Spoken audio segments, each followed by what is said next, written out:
In this video, we will look at how you can provision Upstream Kubernetes clusters based on Rafay MKS on a Nutanix system. And in this case, we're starting out with a single node Kubernetes cluster, and we will commit this in our Git repo. So let's go look at the Nutanix platform, and you would notice that as soon as I log in here, a new VM called Demo Master has been spawned.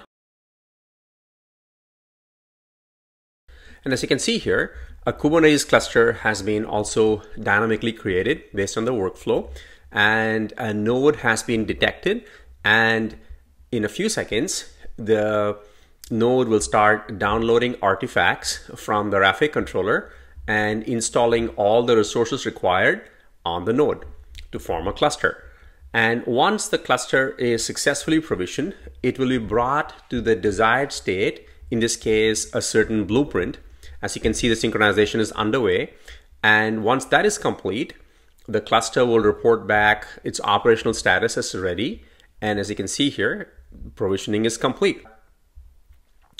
This is how quickly and how easily one can provision Upstream Kubernetes clusters on Nutanix hardware using the Rafay Kubernetes platform. Thank you.